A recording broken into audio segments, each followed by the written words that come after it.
ho affrontato tanti step, passando anche da quasi attacchi di panico, comunque momenti veramente di tensione dove veramente mi sentivo un coltello tra veramente lo stomaco e lo sterno.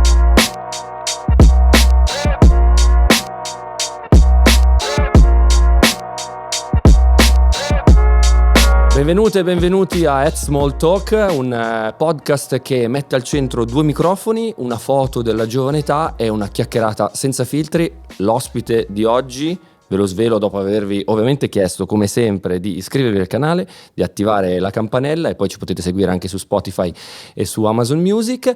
L'ospite di oggi è semplicemente incredibile, magnifico e ha portato il nostro mantra, il mantra fino alla fine, su campi che solitamente non lo sentono echeggiare così fortemente. Quindi sono molto contento di conoscerti, Lorenzo Musetti. Benvenuto. Grazie per avermi.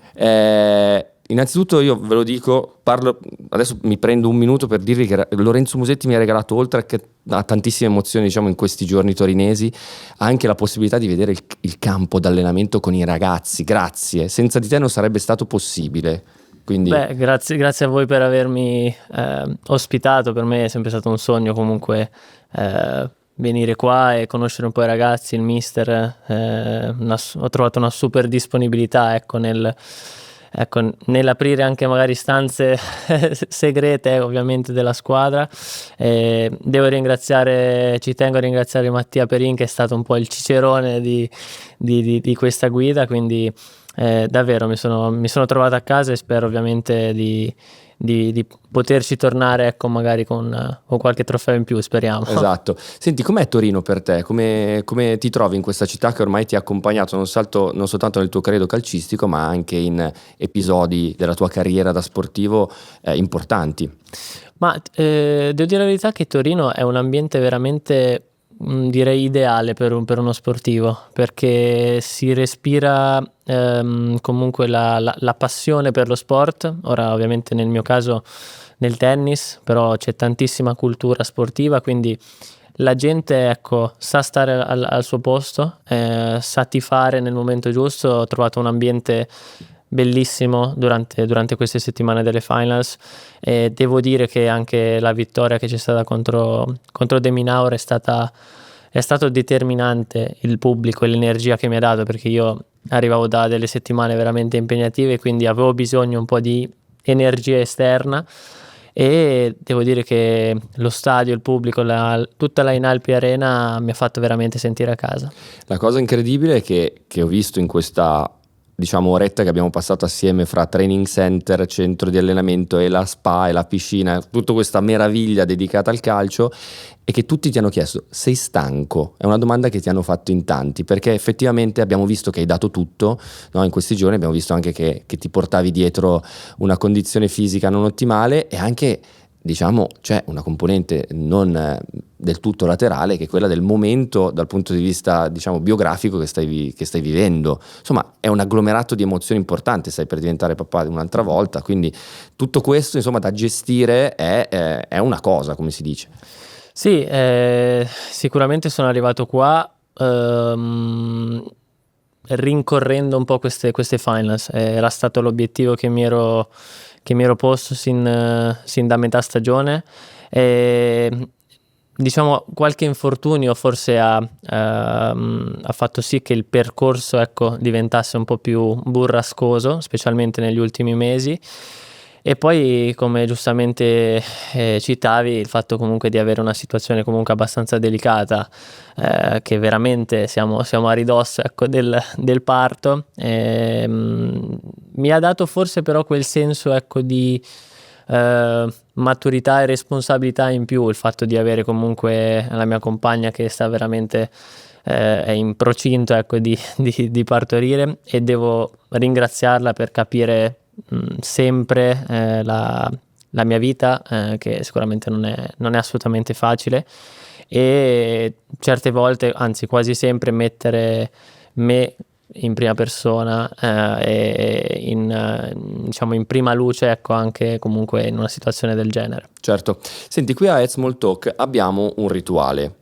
che è il rituale della fotografia. Quindi ti chiederei di mettere sul tavolo la nostra foto, che qui la vedo sul tavolo, ma non di mostrarla alla camera, cioè di non mostrarla alla camera, perché ne parleremo dopo. Questa foto in realtà ha sempre a che fare con il significato profondo di Juventus, perché Juventus vuol dire gioventù, vuol dire giovinezza, quella che peraltro tu ancora hai, perché tu hai 23 anni. Beh, dentro me ne sento Te ne senti di più? Sì, Ma sei sempre stato un po' un giovane vecchio? Sì, perché comunque sia faccio un esempio banale, ma la cultura musicale mia che passa tanto verso tipo gli anni 80-90, specialmente nel genere del rock, e a tante altre cose che mi affascinano, ecco, di un'epoca specialmente degli anni 80-90, e anche il mio stile di gioco un po', certi lo denominano un po' retro vintage, in un tennis comunque moderno dove diciamo la velocità, la forza, diciamo ne fa da padrone. Io cerco un po' di essere un po' il diverso, un po' la pecora nera tra tutti, ecco, quindi mi sento un pochino un giovane vecchio, ecco, in certe cose mi sento molto giovane, in certe invece un pochino più vintage, mi piace questa parola. Allora io intanto prendo la foto e la metto qui, perché ho iniziato a mettere sul tavolo non questa che vi faremo vedere dopo, ma una serie di argomenti molto interessanti. Allora partiamo dalla musica. Allora, questa passione da chi ti è stata trasmessa, e com'è possibile che a un certo punto la tua bolla musicale si sia fermata agli anni 80-90, e quindi vogliamo subito sapere insomma quali sono i 3 nomi fondamentali, per esempio, di questa tua deriva chitarristica, chiamiamolo così, di questo tuo approccio alla musica molto testosteronico. Beh, allora sicuramente grazie a mio papà. Perché è un musicista tuo papà? No, assolutamente. No?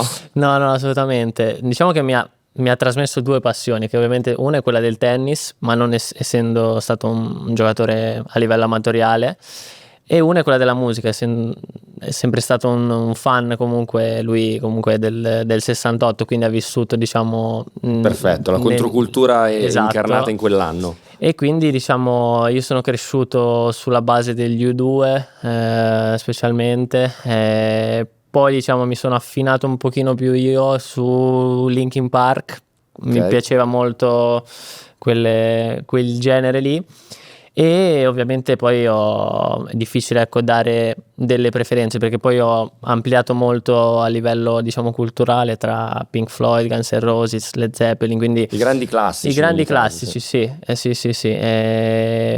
Diciamo qualcosa di più magari che un pochino più di nicchia, che sicuramente magari i ragazzi della mia età prova a fare non ascoltano. Sono curioso. Beh, io sono un grande fan di Lucio Battisti, e un altro mio idolo è Ligabue, che ho avuto l'onore anche di conoscere. Tra l'altro una frase tatuata, ecco, sul costato, che l'ho fatta insieme al mio allenatore, perché tutti e due siamo molto fan di Liga, e che è un po' anche il mio motto, che il meglio deve ancora venire, che è un po' una mia filosofia di vita, che credo che sia sempre un augurio positivo, ecco, per specialmente la carriera di un atleta. Certo, questo è assolutamente così. Tra l'altro Liga quest'estate suona allo Stadium, nonostante la sua fede interista, diciamo, sì, lo so, non condivisa a questo tavolo, però sarà curioso anche vedere questo clash, no? Fra un rocker notoriamente interista e invece l'Allianz Stadium. È molto interessante questa cosa del meglio che deve ancora avvenire, perché effettivamente tu stai costruendo una carriera sulla base di una qualità tecnica che effettivamente ti rende diverso in un tennis quasi un po' più robotico, da un certo punto di vista. E anche questa tua passione così calda, perché i nomi che hai citato sono nomi caldi, è musica che colpisce al cuore, denota un po' anche questo tuo percorso. Ma hai presente l'estetica del calcio in cui vediamo il calciatore arrivare con le cuffione? Sì. No? Chissà che cosa ascolta, la domanda. Tu questa cosa qui ce l'hai prima dei match? C'è una sorta di rituale o una playlist che ti spara in cuffia? Allora, vado molto a momenti, specialmente sulla musica, vado molto a sensazioni, però ho una playlist lunghissima, denominata Lorenzo, molta fantasia. Sì. Diciamo non si può sbagliare. Sì, dove credo siano più di 100 ore, però è un diciamo riesco a ricollegare la canzone a un momento storico passato, a un torneo, a una vittoria, a una partita, a un momento diciamo storico della mia carriera. Quindi utilizzo diciamo quella playlist e man mano ecco che vado avanti nella stagione, nei tornei così, aggiungo brani. Quindi diciamo non ho delle canzoni ecco pre-match, vario tanto. E spesso non mi piace ascoltare la musica proprio a ridosso del match. Mi piace più per esempio mettere una cassa e avere un ambiente diciamo dove suona un po' di musica per cercare di rilassarmi e non entrare in campo forse con troppa energia, perché mi sale forse un pochino troppa tensione, quindi preferisco musica un pochino più chill per l'entrata in campo. Perché questa questione ha anche a che fare con l'approccio psicologico che uno ha alla partita, cioè la musica utilizzata funzionalmente per creare uno stato d'animo che può essere appunto propedeutico poi a performare meglio. Quindi Assolutamente. io sono sempre stato molto affascinato da voi tennisti, soprattutto a questo livello, per la gestione psicologica che dovete avere nel gestire se stessi, perché sei da solo contro un'altra persona, nel gestire il pre e il post. Mi affascina moltissimo questo mondo, no, in cui siete i protagonisti di questa sfida, ma poi automaticamente siete anche i protagonisti del momento dopo, quando ci si stringe la mano e magari ci si trova nell'albergo, no? Si condivide magari la stanza a fianco, ecco. Assolutamente. È davvero interessante da un punto di vista di gestione, no, della rabbia, della carica e poi invece della distensione dopo. Tu sei ancora, pensi, in una fase, diciamo, un processo in avanzamento, o ti senti già molto confident e maturo, no? Visto che hai usato questa parola da questo punto di vista. Beh, devo dire che in questa stagione forse uno dei diciamo salti di qualità maggiori ecco che ho fatto è proprio in questo ecco campo, specialmente mentale, dell'atteggiamento in campo. È una cosa diciamo che mi risulta un pochino più difficile rispetto ad altre, perché comunque a livello caratteriale sono uno che si accende molto facilmente, molto sensibile a determinate cose, quindi io, essendo molto sensibile ecco anche al di fuori del campo, certe cose ho fatto più fatica ecco ad assimilarle. Mi ricordo benissimo che io durante diciamo il mio percorso di crescita ho affrontato tanti step, passando anche da quasi attacchi di panico, comunque momenti veramente di tensione dove veramente mi sentivo un coltello tra veramente lo stomaco e lo sterno, che mi giravo verso il mio box e dicevo non posso respirare, cioè non riesco a giocare. Per fortuna diciamo negli anni ho imparato a gestire un po' anche le situazioni pre-gara, che ho scoperto ecco veramente che sono fondamentali, ecco, entrare in campo con un certo stato d'animo. Lavoro tanto su esercizi di respirazione a livello del diaframma, che mi sta aiutando molto, quindi sto cercando ecco di migliorare ancora di più da quel lato lì, perché è un aspetto che ho visto che è fondamentale, specialmente come giustamente dicevi tu nel nostro ecco ambito sportivo. Ma tu in qualche maniera puoi dirci se effettivamente l'immagine dell'atleta che si parla da solo, cioè parla da solo, parla con se stesso. E io parlo tanto da solo. Tu parli tanto da solo, e che cosa ti rispondi di solito?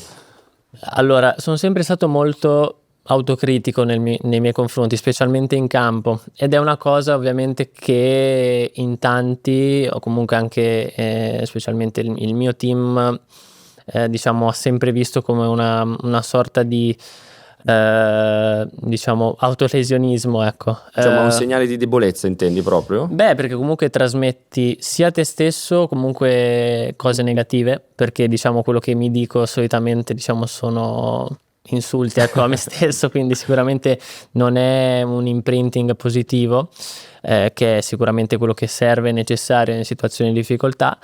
E poi comunque nel nostro sport conta tanto anche il fatto di vedere come si comporta l'avversario. Certo. Quindi se l'avversario vede che comunque sei in una situazione difficile o comunque di nervosismo, se ne accorge, e quello sicuramente è un punto a suo favore dove può far breccia. Chiaro, invece ogni tanto sarebbe quasi meglio forse sembrare un mulo che non si accorge del Sì. resto del mondo e andare dritti per la propria Sì, strada. sì, sì. Sarebbe bello. Sarebbe bello, un consiglio, no? Perché ho visto tanti video anche veramente anche insomma, rispetto al tuo rapporto con l'allenatore, no? Cioè che anche essere stimolati, triggerati, il rapporto quindi con l'altro, però aiuta poi in qualche maniera alla fine sul campo a parlare con se stessi. Cioè probabilmente tu cerchi uno sguardo per dirti una cosa. Sì, poi il mio rapporto con Simone, il mio allenatore, è veramente intenso, che è da tantissimi anni che lavoriamo insieme, quindi mi basta un'occhiata, uno sguardo per capire cosa veramente lui pensa o vuole che faccia in quel momento. Quindi c'è molta, diciamo, cerco di guardare tanto il mio box per capire anche un po' quello che mi trasmettono, o in un certo momento capire se magari esagero io o meno. Ecco, loro sono un bel punto di riferimento da avere in campo. Ma a livello, diciamo, di rapporto con l'allenatore, no? In qualche maniera, tu hai sempre, quindi sei con lui da 15 anni? Di più? Beh, sì, io ho iniziato con lui quando avevo 8 anni e mezzo, 9, ora hanno 23, quindi sì, diciamo sì. È un matrimonio praticamente. Sì, perché comunque io penso di aver passato più giorni con Simone che con i miei genitori. Infatti spesso io reputo Simone un mio secondo padre, perché non solo mi ha cresciuto nel campo da tennis, ma comunque ha visto un po' tutto il mio percorso di crescita anche a livello, diciamo, ho passato l'adolescenza con lui. Innanzitutto sono arrivato che ero un bambino che approcciava, ecco, al mondo del tennis e che sognava di fare il giocatore. Poi c'è stata tutta, diciamo, la parte di teenager un po' ribelle, che però lui mi ha sempre tenuto coi piedi per terra. E poi c'è stato ovviamente il passaggio da ragazzo a uomo e adesso uomo di famiglia. Certo. Quindi credo che per entrambi sia stato bello e anche forse siamo cresciuti insieme. Lui da maestro di tennis è diventato un allenatore di un professionista che comunque è numero 6 al mondo e con vari risultati. Prima lui, diciamo, non aveva mai fatto un percorso di crescita così, diciamo, intenso anche nel mondo del tennis, quindi è stata una scoperta per entrambi che però, ecco, ha dato i suoi frutti. Ha dato i suoi frutti e poi il meglio deve ancora venire, Esatto. come dice il Liga. Senti, cartelletta, perché Sì. su questo tema degli allenatori, molto molto molto interessante. Adesso vado a prendere esattamente dove c'è il nostro... Non guardare. No, non guardo. Sennò, scusami, capisco, giovane ribelle, giovane vecchio, tutto il resto, però no, qui dobbiamo essere freschi. Allora, facciamo un paragone fra sport. In questo momento in cui nel mondo del calcio si parla solo di tennis, che è una cosa secondo me molto interessante sullo stato di salute del tuo sport, facciamo il paragone fra allenatore di calcio e allenatore di tennis, e quindi quale allenatore sarebbe perfetto per migliorare il tuo tennis se fossi un calciatore? So che è un po' controintuitivo, ma Sì, io adesso ti dico degli ambiti e tu devi scegliermi un allenatore di calcio che possa migliorare un ambito del tuo sport. Ok. Quindi io ti dico, per esempio, mentalità. Beh, io credo che Chi sceglieresti fra i grandi allenatori di calcio? beh, uno come Mourinho, per esempio, che comunque ha una personalità che forse, ecco, metterebbe lui in prima persona, forse per fare da scudo, ecco, tra quello che c'è tra il pubblico e il campo. Quindi forse direi lui, perché comunque ha sempre dato quel qualcosa in più a livello forse di mentalità e di leadership, ecco. Mentalità ce l'ha, non c'è niente Non da dire. c'è. Personalità e mentalità. Credo che nessuno mi a possa... Mourinho, vabbè, lasciamo perdere. Andiamo al prossimo. Tecnica,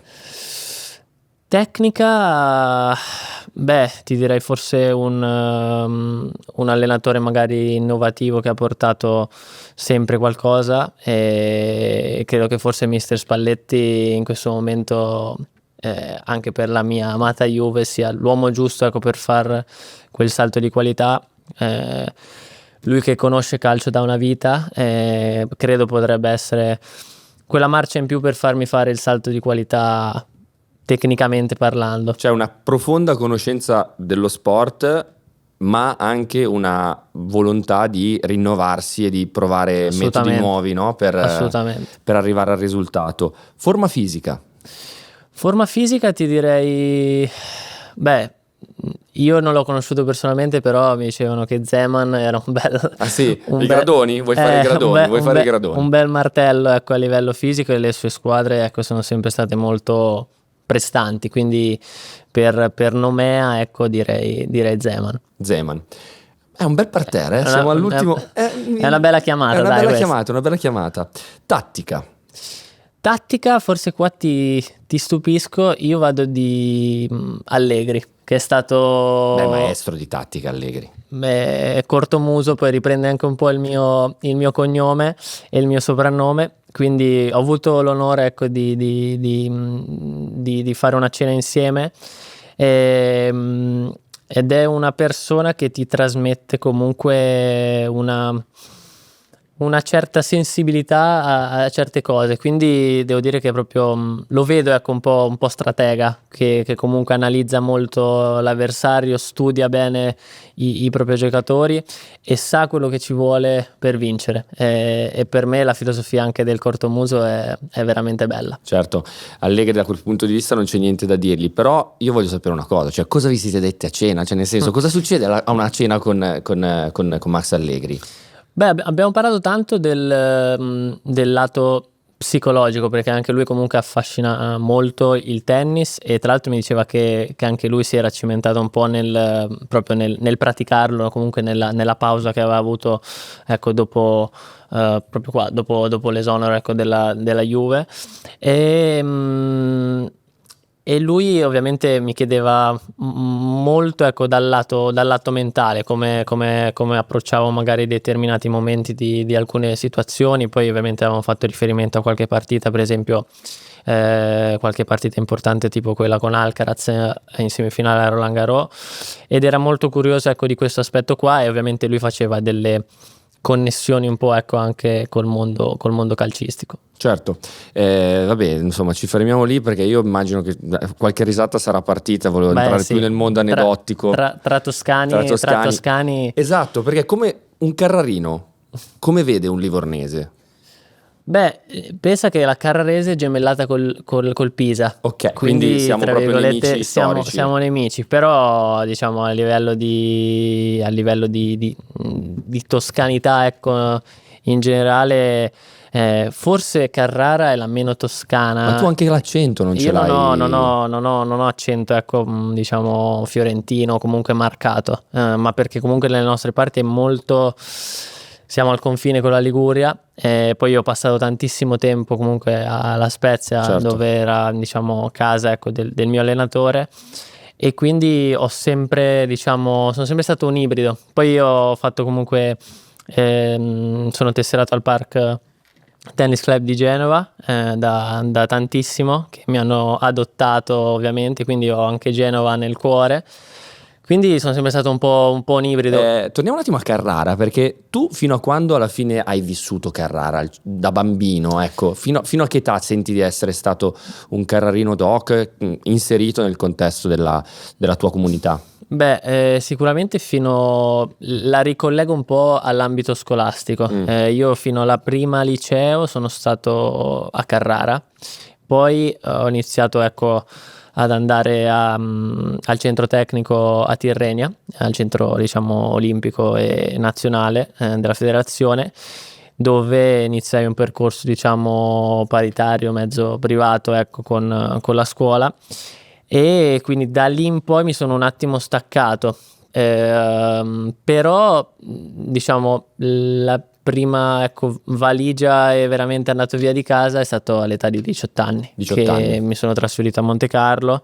È stato comunque un investimento sul mio futuro, che poi ovviamente ha pagato, e dove vivo tuttora con la mia famiglia. Perché comunque Carrara ha dato i natali, come si dice, a una serie di sportivi importanti. Cioè, poi in casa Juventus. In casa Juve, cioè, Gigi Buffon, c'è Bernardeschi, sì, sì. c'è la Cacciatore, la pallavolista. C'è anche Gabbani nell'ambito musicale. A suo modo comunque gli artisti devono essere un po' atleti adesso. Sì. Ma secondo te c'è un ambiente ottimo per essere atleti lì a Carrara? Ci sono delle belle scuole? Insomma, i dati sono questi, sono 5 comunque atleti importanti, siete. Sì, si dice che siamo duri come il marmo, quindi per ovvi motivi, diciamo. Per ovvi motivi. Però credo ci sia una certa cultura sportiva. Anche per esempio adesso negli ultimi anni la Carrarese sta facendo molto bene, abbiamo vissuto un momento veramente bello l'anno scorso quando anzi quest'anno quando siamo saliti comunque da Lega Pro a Serie B, la città è in festa e comunque ha riappassionato secondo me tanti sportivi in generale, non solo nel calcio, e io nel mio piccolo credo di aver portato comunque una finestra molto molto bella, molto ampia comunque nel campo tennistico. E io la cosa che ho sempre sognato è il fatto di far appassionare gente al mio sport, o allo sport in generale, che credo sia diciamo una bella lezione di vita quotidiana. Ma senti, ma come hai coltivato le tue amicizie appunto di Carrara, cioè quelle del posto in cui sei nato, attraverso una vita che ti ha portato veramente sempre altrove? Cioè io immagino che la tua vita, questo è una domanda praticamente questa, la tua vita sia stata sempre altrove, innanzitutto verso diciamo il circolo, quindi costantemente da casa verso il circolo, poi trasferito, poi un'altra città ancora, adesso Monte Carlo, diciamo Monaco. Come fai a coltivare le relazioni in una vita così costantemente lontano? Beh, allora io ho un gruppo di amici molto stretti che per ridere ci chiamiamo l'Allegra Combricola, che veramente siamo cresciuti insieme, e sono quegli amici che veramente trovi un amico, trovi un tesoro, ecco, veramente il mio riferimento è quello verso di loro, che mi hanno sempre accompagnato, diciamo, siamo sempre rimasti legati, nonostante comunque io viaggiassi comunque già all'età di 14-15 anni quasi tutto l'anno via, ecco. E per esempio sono venuti qua a Torino, coltiviamo ancora il rapporto che ci lega, poi ognuno ovviamente ha preso un po' la sua strada, chi loro molto sugli studi, chi all'estero, quindi... Sì, perché a 23 anni i tuoi amici magari fanno ancora l'università. No, infatti c'è certi amici... studenti ancora, sì, è incredibile questa cosa. sì. Tu sei un atleta appunto top 10 e loro sono ancora a scuola. Sì, no, infatti per esempio la scorsa settimana c'è stata la laurea di uno dei miei più cari amici, purtroppo non ci sono potuto andare. Poi c'è Andrea, il mio migliore amico, che si laurea a marzo e molto probabilmente non ci sarò, quindi sono tanti momenti che capiscono anche loro che non posso esserci per questioni ovviamente di lavoro, perché alla fine è uno sport, è una passione così, però fondamentalmente è il mio lavoro. Certo. Però quello che li differenzia un po' dagli altri è che loro sono veri. Sono veri, cioè siamo amici da quando, ecco, fondamentalmente non ero nessuno, ero un ragazzino che andava a giocare a tennis, ecco, perché comunque nel mondo, ecco, della notorietà, o comunque quando arrivi in certi palcoscenici è molto facile avere amici. Cioè, certo. Lo dico col sorriso sulla bocca, perché so che ci sono tante persone che ti stanno vicino per comodità, perché ecco, in Italia siamo molto bravi a salire sul carro dei vincitori, quindi è bene ricordarsi che ci sono dei ragazzi che lo hanno fatto anche quando non esisteva nemmeno il carro. Questi tieniteli cari, perché sono ovviamente quelli che ti vorranno sempre bene al netto di tutto, quindi è bella questa cosa. Ma anche loro condividono con te questa passione incredibile per la Juventus? Cioè, quando è che sei diventato juventino tu? Io per esempio sono nato juventino. Io penso, mi definisco così, tu invece? Beh, io anche, perché comunque me l'hanno trasmesso mio papà, mio zio, e quindi devo dire, ecco, anch'io sono sempre stato legato alla fede bianconera. Il mio migliore amico è sfegatato, infatti per lui sarebbe stato un sogno, ecco, venire qua o meno, quindi magari in altre occasioni cercherò di portarlo. E la mia passione per la Juve forse è nata anche dal fatto che comunque Gigi, colonna portante ovviamente della Juve e di Carrara, quindi fondamentalmente c'è sempre stato l'accostamento del fatto che comunque tantissimi carrarini fossero juventini, perché comunque Gigi era il portabandiera, ecco, della nostra città e capitano della Juve, quindi direi che l'accostamento più facile, più banale, però è anche quello più, diciamo, più giusto, sì. Certo.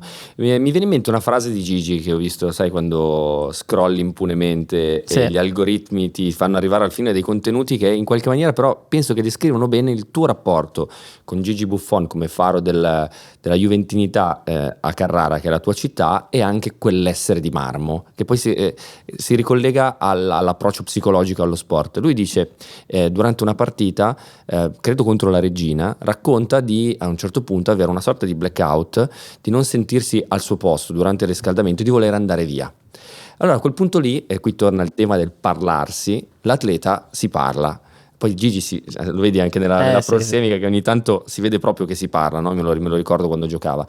E dice, no, tu non puoi andare via, perché se tu molli adesso vuol dire che questa cosa quando si ripresenta mollerai di nuovo. E quindi questo approccio, questa tenacia, forse effettivamente è quello che dici quando quell'essere di marmo, è anche il sapersi affrontare i propri demoni per effettivamente un percorso sportivo che deve necessariamente passare anche dalle difficoltà, perché ci sono. Sì, assolutamente. Poi ancora di più forse nel nostro sport, passami il termine, che nel calcio comunque puoi farti qualcun sostituire. Altro, certo. Noi no. Quindi fondamentalmente se non riesci a scavare dentro e ad affrontare le tue paure, perdi l'incontro oppure ti devi ritirare, ecco, nel senso non ci sono vie di fuga o strategie alternative, ecco, da poter adottare. Quindi in quello il tennis è bello perché è come un po' un match di pugilato, cioè nel senso una volta che sei sul ring devi affrontare, cioè se le devi prendere le prendi, ecco. Però è anche uno sport che ti aiuta anche un po' nella vita, secondo me, perché comunque affrontare le tue paure in campo vuol dire comunque saperle affrontare anche un po' al di fuori del campo, quindi è uno sport individuale a tutti gli effetti, anche se nell'era moderna sta diventando sempre più di squadra, perché comunque il team, o comunque il fatto di avere un team allargato sempre più professionale, sta diventando sempre più diciamo comune, ecco.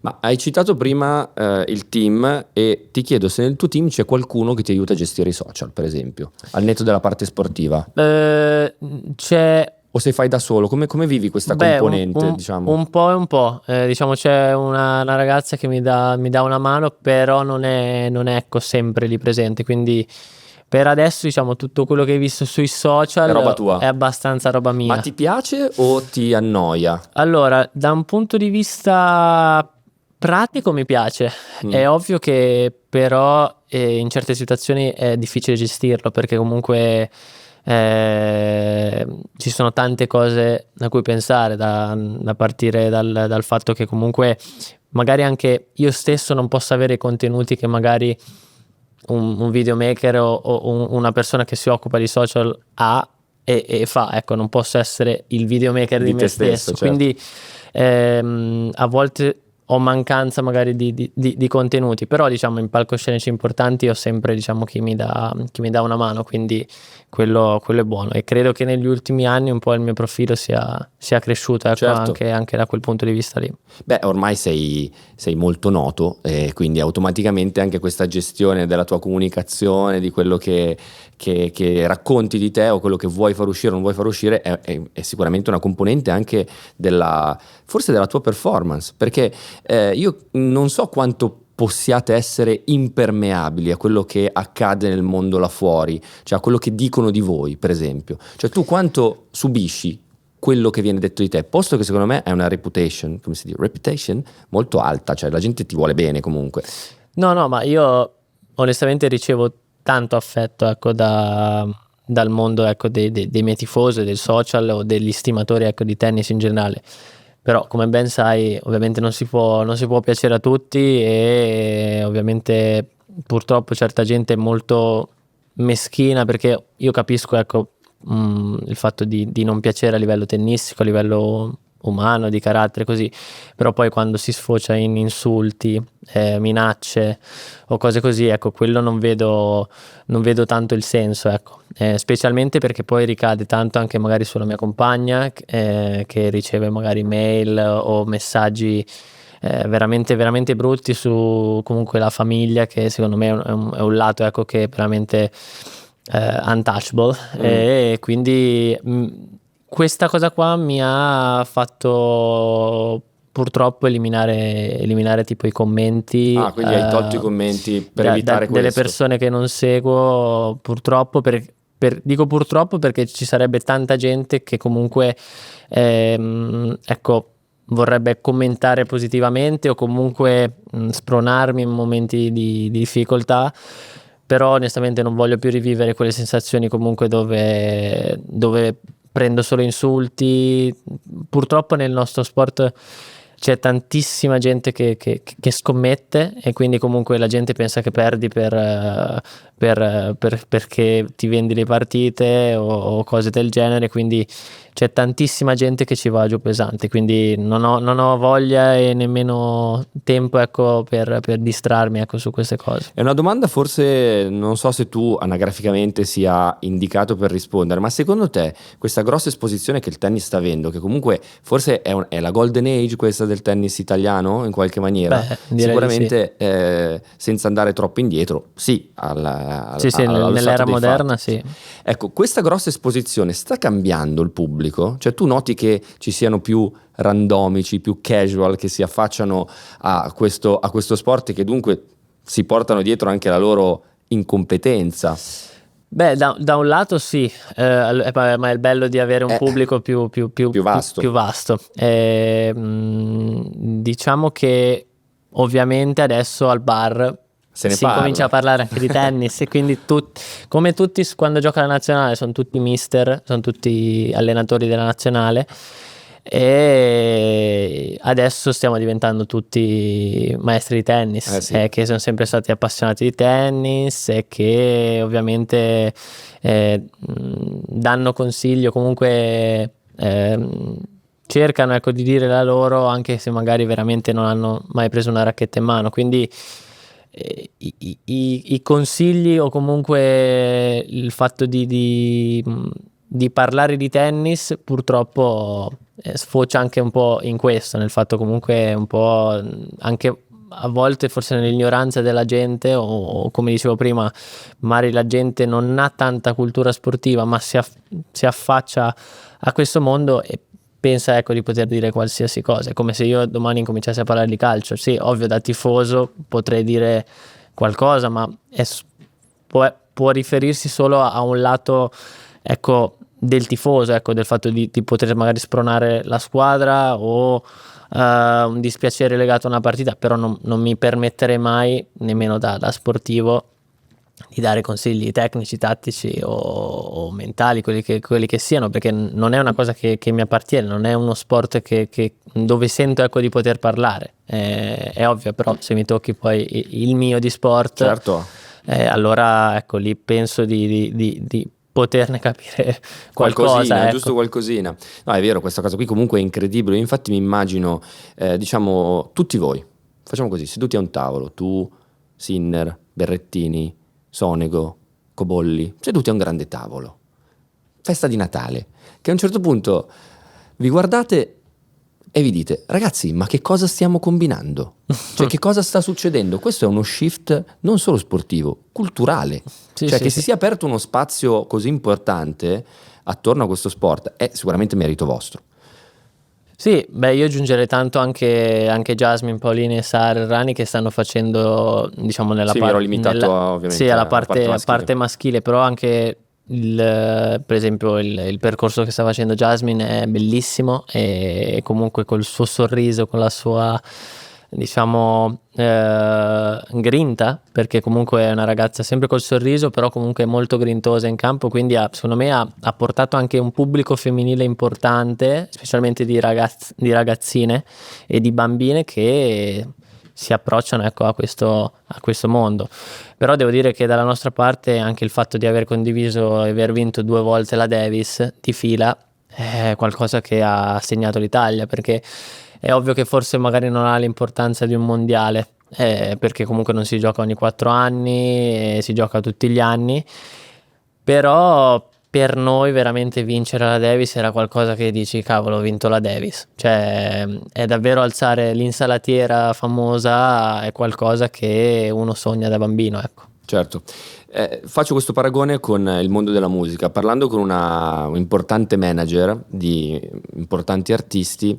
Lei mi disse una volta, l'argomento era il rap femminile, visto che hai citato il tennis femminile, il rap femminile. Io mi accorgevo che c'erano artiste come Madame, Certo. come all'epoca Shadia Rodriguez o altre rapper, diciamo, che in quel periodo iniziavano a fare Sì, rap in uno sport prevalentemente maschile come era il rap ed è il rap tutt'oggi. Lei mi disse una cosa che mi è rimasta lì come punto. Sì, ne possiamo parlare, il movimento c'è, ma finché non arrivi prima in classifica, questa cosa qui non è formata, non è definita, non esiste. Quanto è importante la vittoria in un percorso del genere, visto che hai citato la vittoria alla Davis, cioè quanto è importante per un atleta alla fine alzare quella coppa, perché sennò sembra che tutto, davvero, davvero tutto quello che c'è prima, la bellezza dei colpi, il percorso, non vale? Beh, è un po' il coronamento, ecco, del lavoro, del sacrificio. Ovviamente è il successo in termini proprio di risultato e di, come dicono in inglese, di achievement, Yeah. è poi fondamentalmente lo scopo finale, ecco, di tutto il sacrificio, il lavoro, la passione che ci metti quotidianamente. Diciamo, se non c'è una cosa che puoi toccare con mano, come può essere una coppa o comunque un risultato importante, diciamo, viene vanificato un pochino il lavoro che c'è stato. Poi è ovvio che credo che non sia solo quello, che comunque il lavoro, il sacrificio e comunque la passione che ci mette, perché è quello che ti spinge comunque ad andare oltre anche ai dolori, la stanchezza, le tue debolezze, sia proprio la passione per questo sport. Quindi la passione per lo sport e per il tennis, nel mio caso, è a prescindere dai risultati. Cioè, io sono sempre stato malato di sentire, per esempio, il rumore della pallina uscire dalla racchetta, ecco. Che è un po' il suono della pallina, è un po' il rumore dell'erba di spallettiana memoria, no? Esatto. Quello che abbiamo sentito prima assieme camminando sul training center. Esatto. Quindi non è legato solo al successo, però poi ovviamente la vetta, la montagna da scalare, quando la scali poi raggiungi la vetta, raggiungi il tuo traguardo finale, che può essere un obiettivo, come per me il mio sogno nel cassetto massimo è quello di diventare numero 1 al mondo o vincere uno slam. E devo dire, vincere uno slam, sono stato 2 volte in semi, quindi per me quel raggiungimento era veramente vicino, ecco, alla mia vetta. Quindi spero un giorno di poter salire lassù in cima e vedere cosa c'è. Succede, cosa c'è. Quanto sei ossessionato dalla vittoria? Beh, sono sempre stato molto competitivo, anche da piccolo. Infatti la mia compagna mi prende in giro perché spesso quando magari giochiamo a carte o mi ricordo, ti racconto questo aneddoto veramente divertente, che l'anno scorso siamo andati in fine anno in vacanza con mio cognato e mia cognata, che tra l'altro mio cognato è Gianluca Mager, che è un ex tennista top 100 e lui ha smesso da poco, e facciamo una partita a beach volley. E vedevo che comunque Veronica, la mia compagna, non è che si stesse impegnando tanto. Io sono andato fuori di testa, perché poi alla fine perdemmo tipo al terzo set dove stavamo vincendo, e è finita in litigata. Noi ne discutiamo poco, però per diciamo la performance sportiva così, lei mi diceva: te sei pazzo, te non è che puoi pensare che io mi debba buttare, lanciare. Ho detto: per me se è una partita bisogna, ecco, cercare di dare il meglio, poi si può anche perdere, per l'amor di Dio, perché la sconfitta fa parte dello sport, però il fatto di non provarci a me dà fastidio, ecco. Sky's the limit da un certo punto di vista, quindi bisogna sempre porsi degli obiettivi, ma la vittoria è anche una condanna a lavorare, perché devi ottenerla e devi sempre migliorarti. Quindi mi spiace per la tua compagna che Sì. voleva semplicemente magari prendersi Sì, voleva un attimo divertirsi. di divertimento, invece no, bisogna vincere. Io giusto, questo approccio sistemico, no? Perché spesso secondo me si confonde la vittoria con diciamo un semplice obiettivo. No, la vittoria è una forma di pensiero che include anche la sconfitta, Assolutamente. perché la devi mettere lì come cosa, ma significa approcciare quell'obiettivo lì con un lavoro, un'attitudine, una testa, un'abnegazione che corrobora tutto il resto. È tutto la vittoria, è tutto quello che la precede e anche l'eventuale sconfitta che potrebbe seguirne. Beh, ma sicuramente, secondo me, per saper vincere devi imparare a perdere, perché poi il nostro sport ci aiuta tantissimo in quello, perché comunque noi giochiamo praticamente ogni settimana, quindi la sconfitta è sempre molto ripetuta, a meno che veramente non vinci ogni torneo. Però noi ovviamente in un anno solare sono più le vittorie che le sconfitte. Mi sembra che quest'anno io sia tipo a 43-44 vittorie e una ventina di sconfitte, però comunque sono 20 e passa sconfitte, 20 diciamo partite dove esci dal campo sconfitto.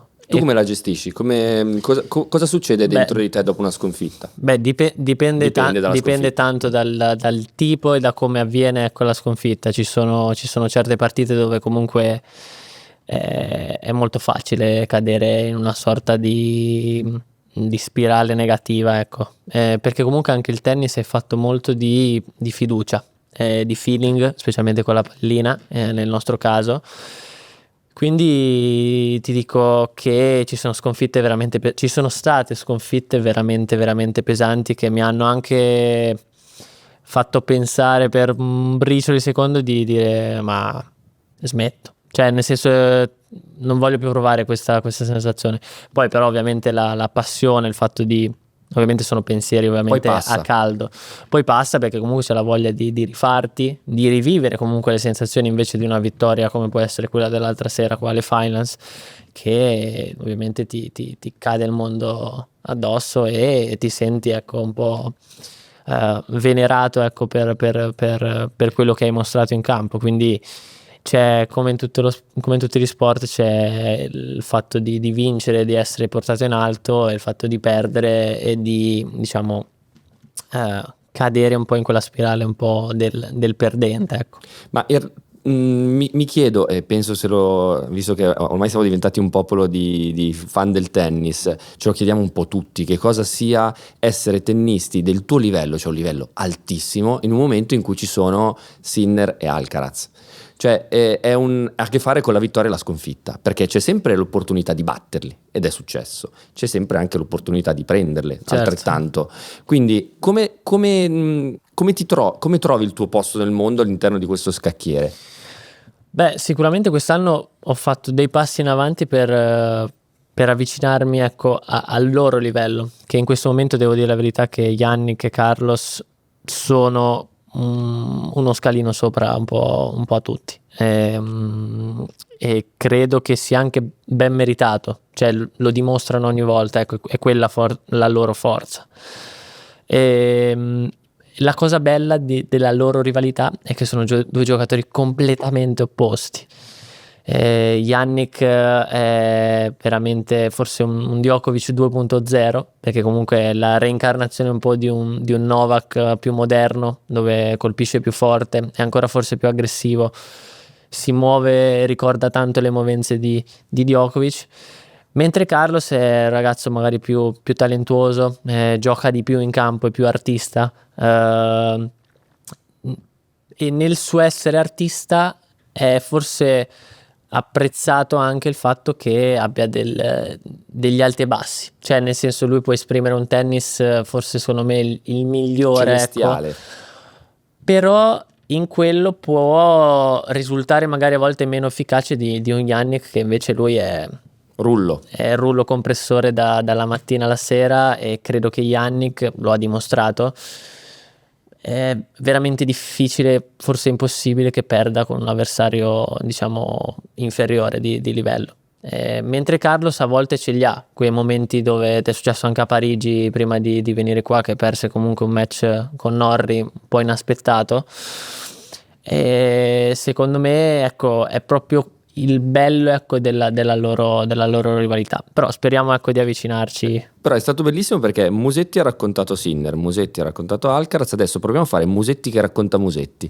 Come descriveresti te stesso, il tuo tennis? Beh, io sono un po' più verso quello di Carlos, nel senso che secondo me la mia natura è molto più artistica in campo, è molto più gioco tanto distinto io, ed è forse quello che piace un po' anche Certo. agli appassionati, e ritorniamo un po' nel vintage, ritorniamo Il un po' nel vintage. retro, perché Possiamo dire che tu sia in qualche maniera un po' un poeta lì sul campo beh, ma e che già, lo sia il tuo rovescio, per esempio. già il fatto di avere un rovescio diciamo diverso, ovvero il fatto di essere l'unico top 10 in questo momento con rovescio a una mano, magari c'è anche quel ricordo, un po' quell'abbinamento che per me non tiene testa, perché ovviamente Roger per me è numero uno indiscusso, ed è secondo me il GOAT di questo sport in termini di poesia di tennis. Poi in termini di risultati ovviamente c'è Nole in questo momento, però c'è forse la gente vorrebbe ancora vedere quella tipologia di tennis, il fatto di magari utilizzare lo slice, variazioni che magari nel gioco moderno è sempre più difficile vedere, e quella cosa lì mi affascina, anche se da un lato proprio pratico del campo è veramente difficile poter sostenere, diciamo, i ritmi che hanno, diciamo, i colpitori, ecco, del tennis moderno con il rovescio a una mano. Infatti mi era stato chiesto poco tempo fa se consigliassi, ecco, di intraprendere la carriera con il rovescio a una mano, e onestamente ho risposto di no. Perché sì, da un punto di vista funzionale no, da un punto di vista di poesia e di Sì, bellezza di estetica, E poi allora bisogna sì. essere bravi a farlo come lo fai tu, comunque non è che c'è la differenza fra essere, sai che sta girando, essere forti e essere bravi, fra il potenzialmente poterlo fare e applicarlo a quelle velocità. Ci sono tutti i livelli di Beh, sì, lettura. non è sicuramente facile, anche perché, ripeto, il tennis sta andando sempre di più a una velocità maggiore, a un'intensità fisica maggiore, che con il rovescio a una mano è molto, molto difficile colmare. Senti, abbiamo parlato a lungo adesso di grandi tennisti e facciamo una cosa, associamoli a dei grandi calciatori. Ok. Allora io ti nomino dei grandi tennisti, ho tirato fuori la cartelletta perché questi sono i momenti, quelli Certo. culto. Allora io ti cito il nome di un grande tennista e tu devi trovare il corrispettivo calcistico. Ok? È inutile che te lo dica, insomma, hai capito il gioco. Federer, Certo. e tu devi dire il calciatore, anche Assolutamente. perché poi è molto interessante che queste sono le cose che poi girano di brutto sui social. Tu le hai già anticipate, hai detto GOAT Federer, l'hai già detto, cioè, quindi, Sì, ma credo che si sappia, si sa, certo. si sa. Allora parto? Vai. Partiamo da Yannick Sinner. Yannick Sinner, sai che non è facile questa? Perché ti direi un Cristiano Ronaldo, perché è molto, molto metodico, molto, molto perfezionista, però forse l'avrei abbinato con Djokovic, però diamo a Yannick Diamo tempo al tempo. Cristiano. Vado avanti, prossimo. Calciatore Juventus che associeresti a Rafa Nadal. Sai che ti dico, forse qua ti spiazzo. Gigi Buffon, perché la grinta e Caratterialmente. la personalità di Rafa è forse la più bella, e lo associo forse a un capitano come lo è stato Gigi, perché aveva qualcosa di diverso, e poi perché comunque tutte e due hanno fatto la storia di due sport diversi, e uno per una ragione, uno per l'altra, però ci vedo tante similitudini, ecco. Ci sta. L'abbiamo citato, adesso per te sarà non così faticoso. Federer, vado su Alex Del Piero, che forse è proprio l'accostamento perfetto da poeta a poeta, ecco.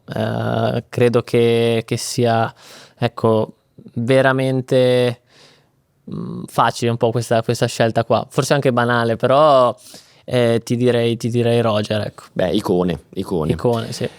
Carlos Alcaraz,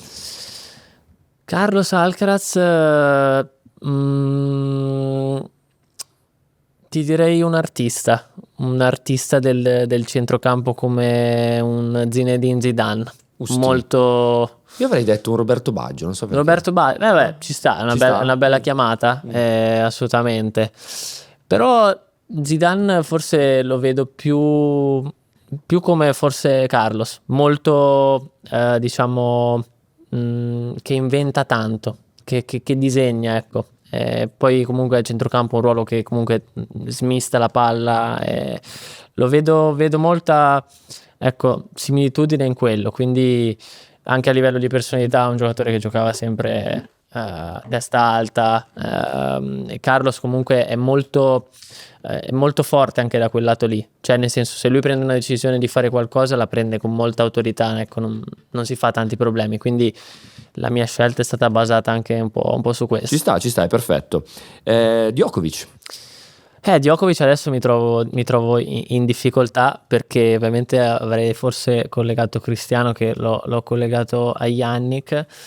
È difficilissimo, è difficile.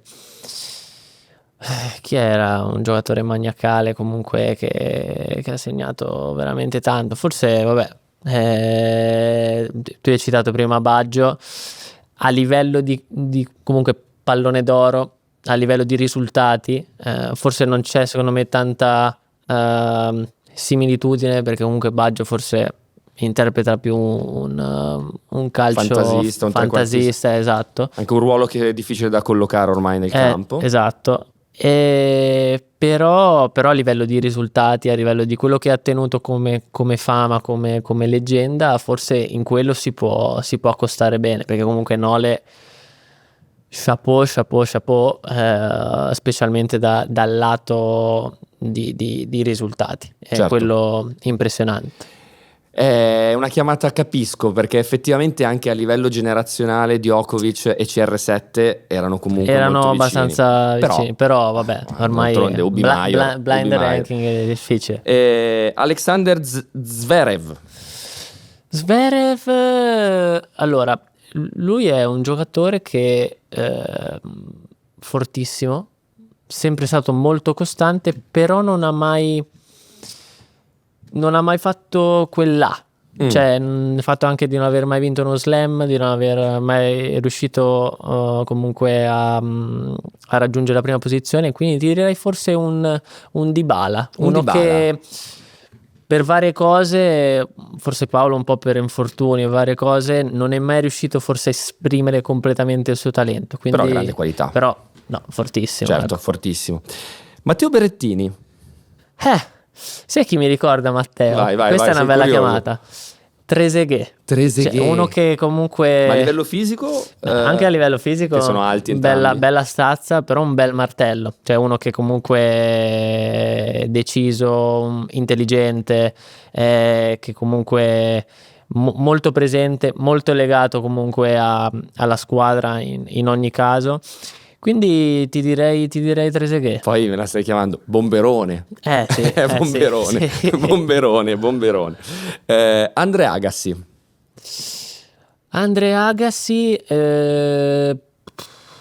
ti direi forse il Pipita. Il Pipita, incredibile. Questa forse E sai che mi piace, perché il Pipita ha mollato il calcio, che era troppo stanco del calcio, e in effetti quel rapporto fra sport e atleta che Agassi ha raccontato nel suo libro è interessante, ci sta come chiamata. Sì, anche perché comunque Andre ha ha segnato forse una generazione, ecco, lui e Sampras ovviamente hanno segnato quell'epoca lì, e il Pipita secondo me in Serie A ha portato forse il numero 9 cioè veramente Al suo al suo massimo. massimo, quindi ci sta. Senti, ma i tennisti, voi tennisti, avete tutti letto Open?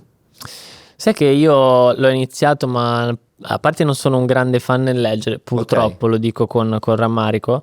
L'ho iniziato, ma non l'ho mai finito. Ok, no, perché è interessante, perché effettivamente è un libro che ha aperto il tennis a molti, perché Sì. racconta una storia in una Ha maniera... avuto un successo incredibile. Esatto, cioè comunque la storia è di quella di uno dei più grandi tennisti di sempre che odia il tennis. Questo te la Sì, vede banalizzata, sì, sì, parte sicuramente da da un amore e odio, ecco, verso questo sport. Poi di un rapporto comunque complicato anche con il padre, che è il primo che diciamo, lo cimenta un po' in questo percorso. Però secondo me quello che ha fatto apprezzare il libro è l'onestà e la sincerità con cui Agassi ha raccontato, diciamo, proprio in prima persona il suo essere da campione alle sue debolezze, ecco. certo. Allora, chiudiamo questo paragone tennisti-calciatori Juve con il magnifico Lorenzo Musetti. Questo è forse più difficile di tutti. Sì, devi provare a... Però Che giocatore vorresti essere? Mettiamola così. io mi sento di dirti un Andrea Pirlo. Beh, Che il maestro. il maestro è un po' quello che dirige l'orchestra, ecco. Quindi a me piacerebbe, ecco, essere quel ruolo lì, anche se purtroppo calcisticamente parlando non ho assolutamente quelle doti di Andrea, però veramente anche come persona mi piacerebbe, ecco, essere affiancato a un giocatore del genere. Bellissimo. Senti, ti faccio una domanda, visto che hai citato il rapporto fra Andrea Agassi e suo padre, circa la tua famiglia. Raccontami com'è stata la tua famiglia, di chi sei figlio, che tipo di ambiente, in che tipo di ambiente sei cresciuto, com'è il rapporto con tuo padre?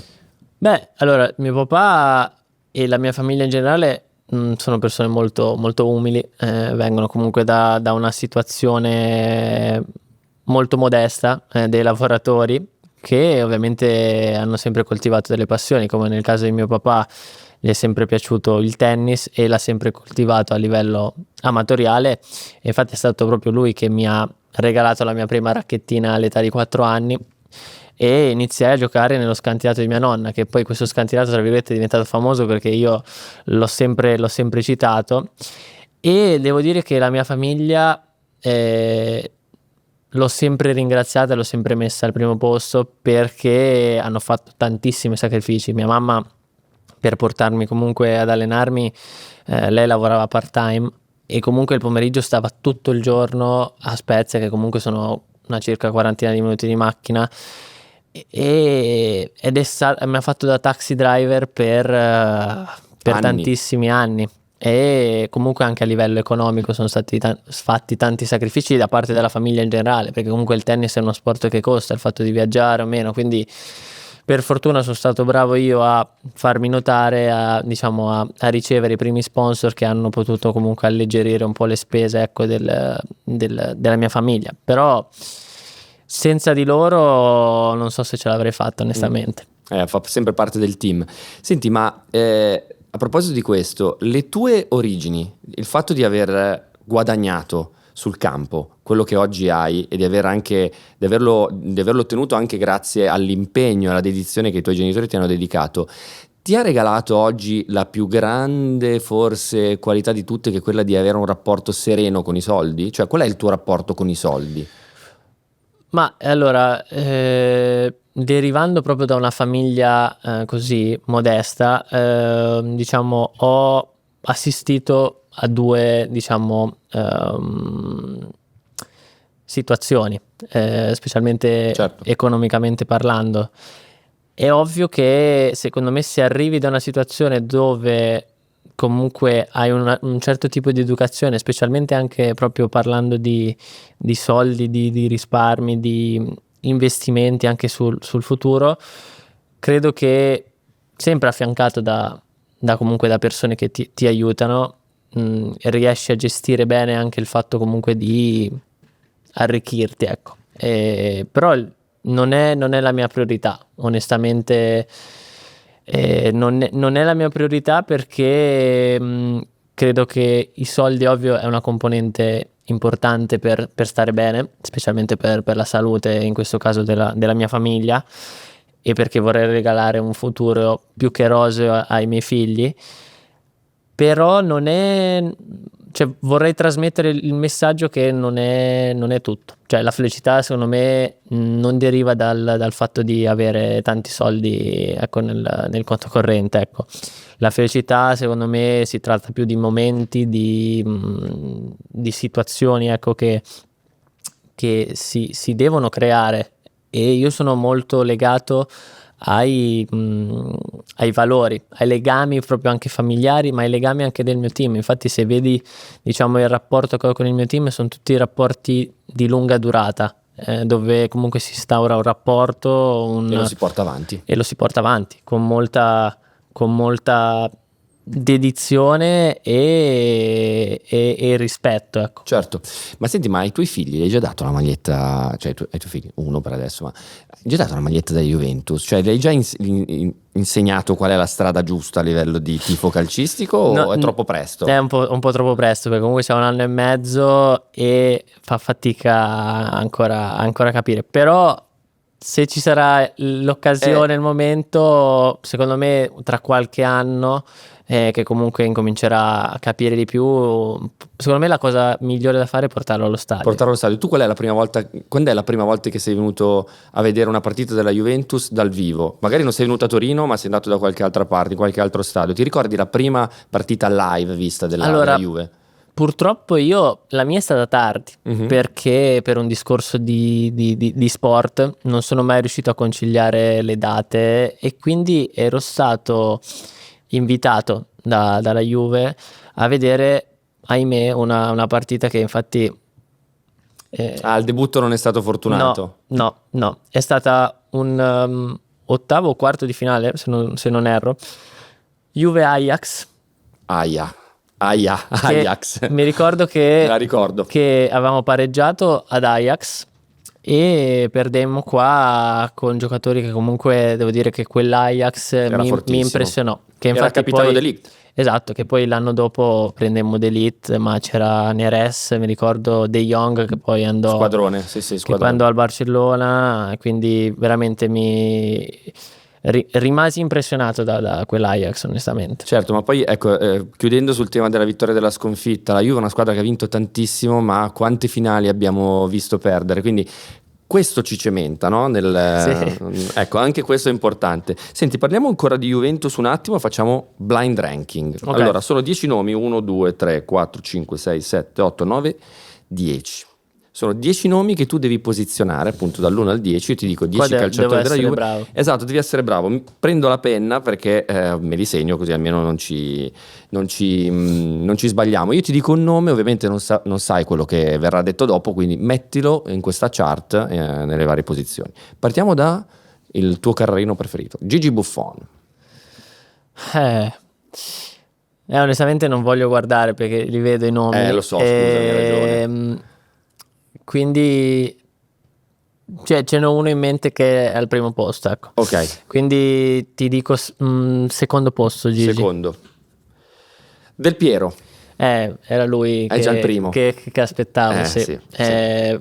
Ma perché forse sono cresciuto nel suo periodo più roseo, ecco. Quindi Alex, che tra l'altro ho avuto l'onore di incontrare proprio ieri sera, è una persona fantastica, è un giocatore veramente incredibile, quindi devo dargli, ecco, l'oro. Cito Maurizio Mosca. Ah, come gioca Del Piero. Esatto. Uno, Del Piero. Pirlo.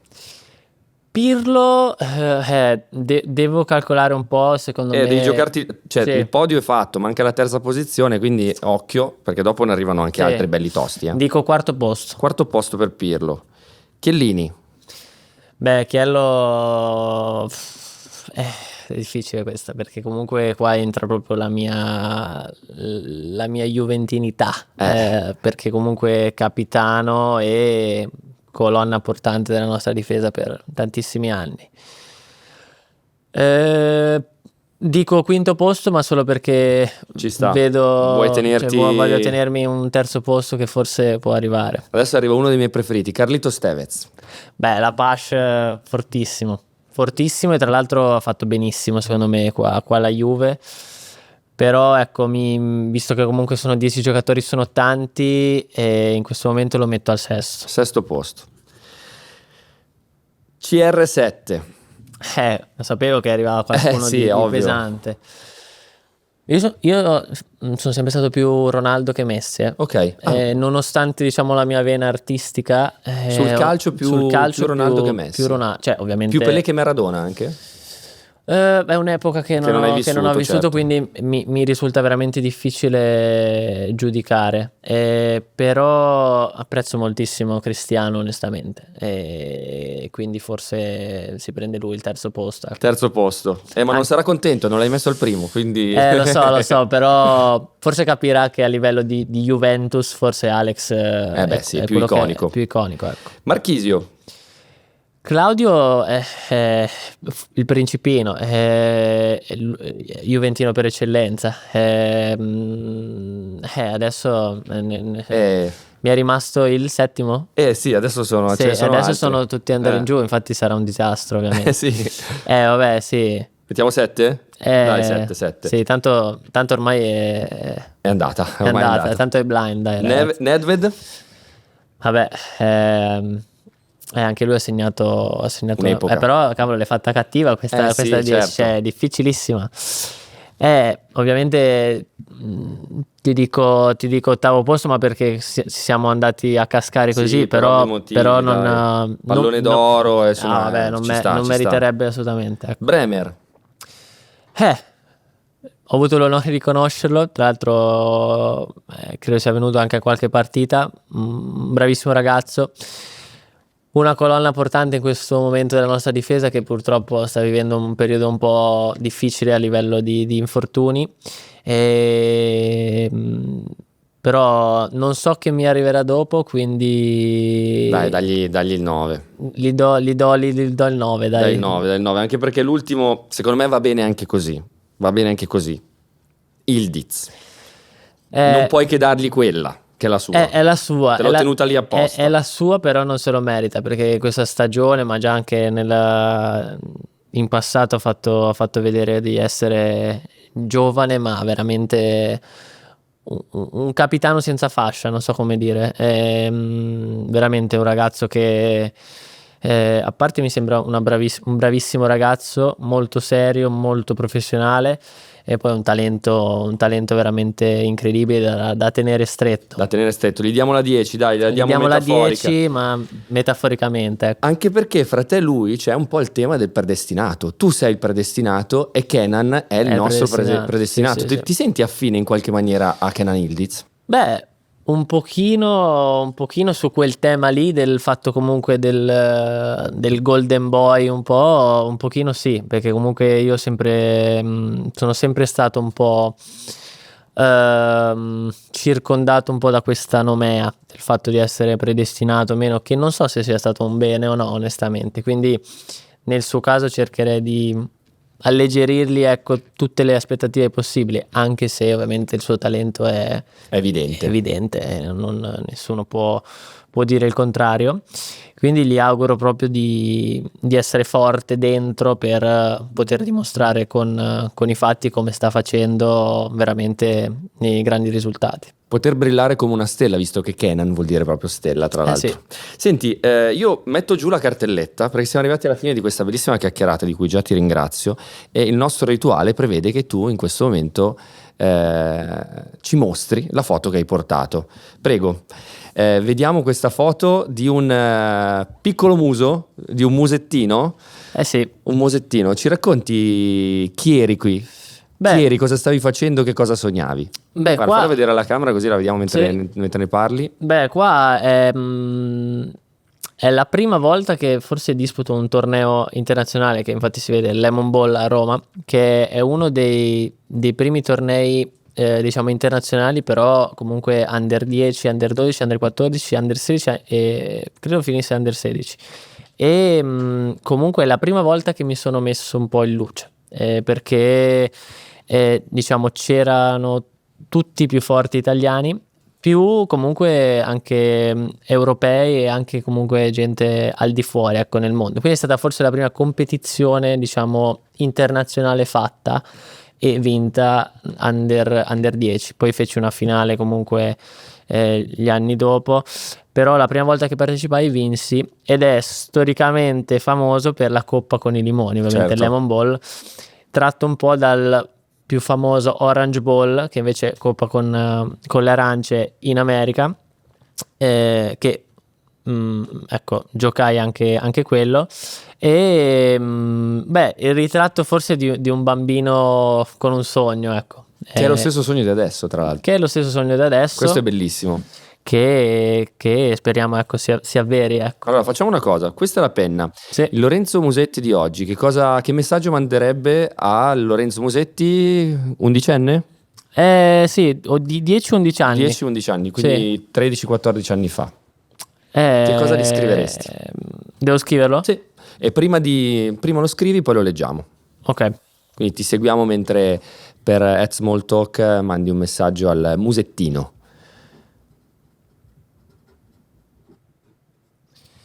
Ma una cosa abbastanza che mi sento di dire non solo a me stesso da giovane, ma a tutti i bimbi e i ragazzi che approcciano lo sport in generale.